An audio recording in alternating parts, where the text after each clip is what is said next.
Assalamualaikum warahmatullahi wabarakatuh. Waalaikumsalam warahmatullahi wabarakatuh. Bismillahirrahmanirrahim. Rabbi shrahli sadri wa yassir li amri wahlul 'uqdatam min lisani yafqahu qawli.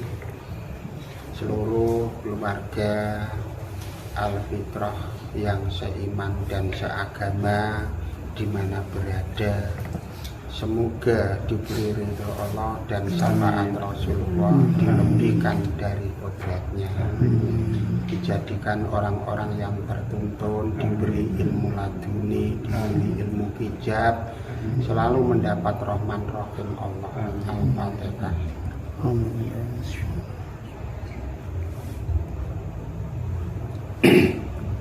Untuk malam ini kita ingin menjabarkan, semoga teman-teman kita menjadi orang yang pinter tanpa guru. Itu judul dari Eyang Sabda Suci, Eyang Sesiti Jenar. Untuk yang pertama, asale merasa bodoh. Jadi kita itu kalau ingin mencapai tingkatan pinter tanpa guru, awal pertamanya itu adalah asale merasa bodoh. Atine eling sing nganakno, bahasa Jawa. Yang ketiga, sering poso takut penderitaan akhirat. Nomor 4, lakune sopan rendah diri. 5, penampilane orang Islam isinan, ora isinan. Penampilannya ora isinan. Ado sangka sifat munafik. Yang terakhir, atine ado sangka kejahatan lan kemewahan. Jadi intinya, kalau kita semua ini ingin menjadi orang-orang yang tertuntun, pinter tanpa guru, itu aslinya bentuknya asal usulnya seperti itu. Jadi semuanya itu bisa dipelajari dan bisa dipahami. Tidak ada sesuatu yang mustahil kalau Allah itu sudah menciptakan. Biarpun dia itu tidak pernah istilahnya belajar dari mana-mana, tapi ternyata juga ada rumusnya. Wong iku lho ora tau ngaji, wong iku lho ora tau sekolah, kok iso pinter. Nah, Rasulullah sendiri sejarahnya juga seperti itu. Wali-wali luwih yang mencapai tingkatan-tingkatan tinggi bentuknya juga sama seperti itu. Intinya, kita hidup itu jangan sampai merasa lebih pinter, lebih ngerti, istilahnya lebih-lebih itu tidak boleh. Kita mengambil jalan yang terendah supaya Allah itu menurunkan kasih sayang kepada kita, dan orang lain pun memandang kita itu seolah-olah itu tidak ada jeleknya, rendah diri, santun dan seterusnya. Asal usulnya pertama penampilannya bentuknya seperti itu. Istilahnya tidak ada kesombongan di dalam perjalanan hidupnya. Yang kedua, atine eling sing nganakno. Dia setiap perjalanan hidupnya, sholat pun bentuknya selalu ingat kepada Allah. Roh dan jiwanya selalu diisi kalimah Allah. Jadi dia selalu ingat, sebenarnya akulah yang diciptakan, Allah yang menciptakan. Itu benar-benar tertanam pada roh dan jiwanya. Jadi rumus-rumus yang seperti ini harus dipegang bagi teman-teman kita semua. Sudah banyak contohnya, Orang bodoh tanpa sekolah bisa tertuntun pinter tanpa guru. Sebenarnya gurunya siapa? Itu gurunya malah petunjuk Allah, wasilah guru-guru mursyid yang seperti kita jalankan sehari-hari. Nyatanya dipraktekkan demi teman-teman kita semua, nyatanya bisa.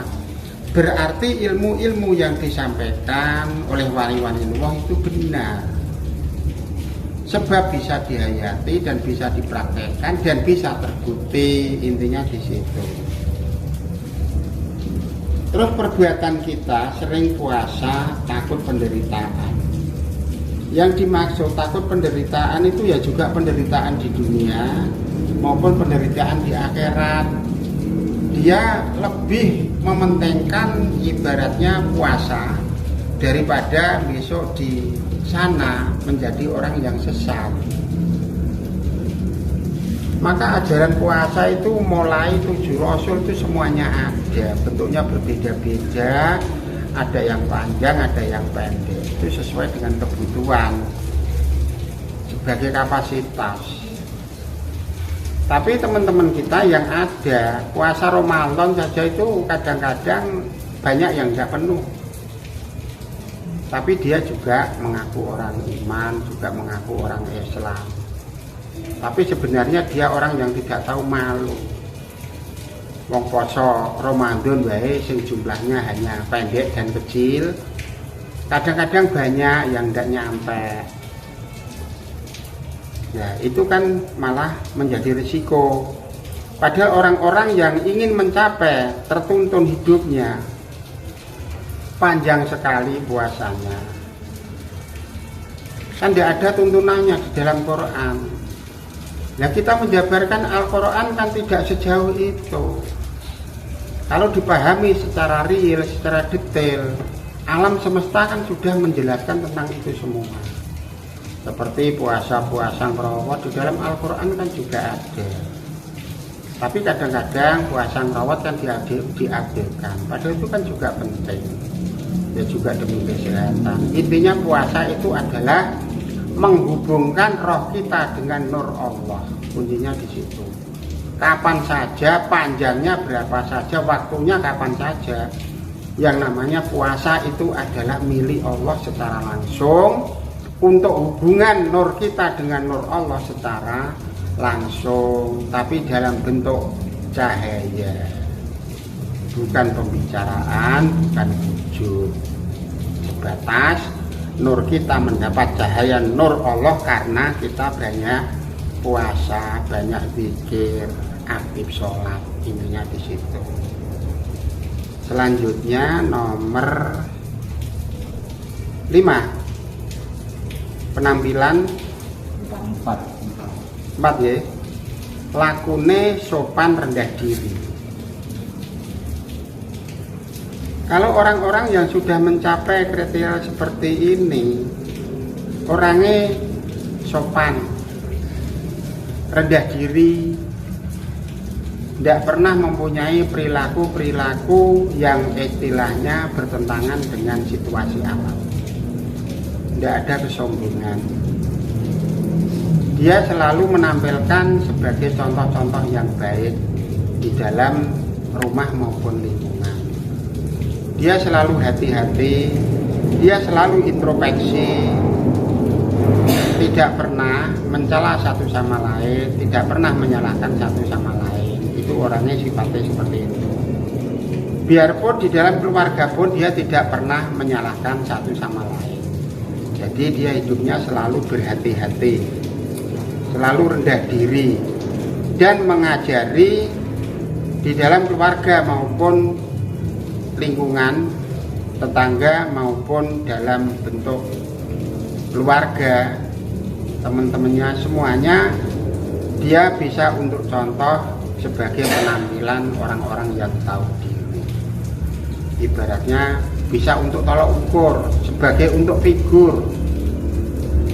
Asal usulnya orangnya seperti itu, mencapai pinter tanpa guru. Itu termasuk rinciannya seperti itu. Terus yang kelima, penampilannya ora isinan.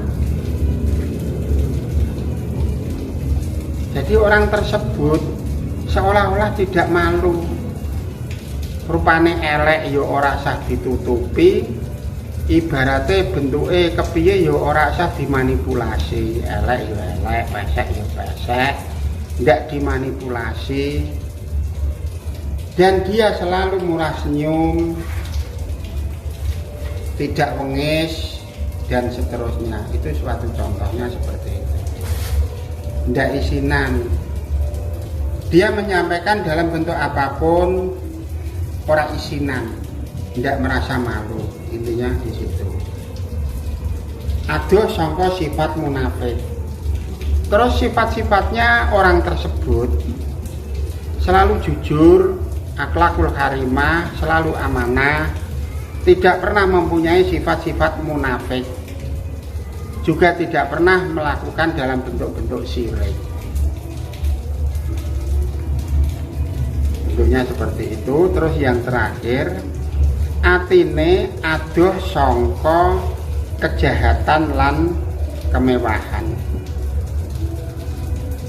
Hidupnya dia seolah-olah dia itu tidak tahu tentang kemewahan. Emang dia tahu mewah tapi tidak mau menjalankan dalam bentuk kemewahan. Dia tidak pernah berbuat jahat. Dia kadang-kadang sering mengasingkan diri di tempat-tempat yang dari keramaian, supaya dia bisa menghindari sifat-sifat kemungkaran, bisa menghindari sifat-sifat kemewahan. Dia sering mengasingkan diri pada tempat-tempat yang sunyi, intinya di situ. Nah, pada waktu dia bertempat pada tempat-tempat yang sunyi, disitulah dia akan belajar dengan petunjuk-petunjuk alam, wasilah-wasilah guru-guru mursyid. Pada waktu dia itu mengasingkan diri tempat-tempat yang sunyi, disitulah dia tempat belajar, disitulah dia tempat menuntut ilmu. Jadi mempunyai jalan yang agak berbeda.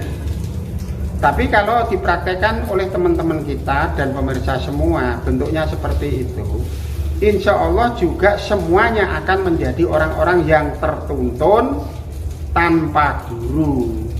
Judulnya seperti itu. Yang dimaksud tanpa guru itu tanpa pendidikan tinggi. Ternyata ilmuwan-ilmuwan itu bukan dari pendidikan kelas tinggi juga ada. Bisa menemukan ilmuwan-ilmuwan yang handal,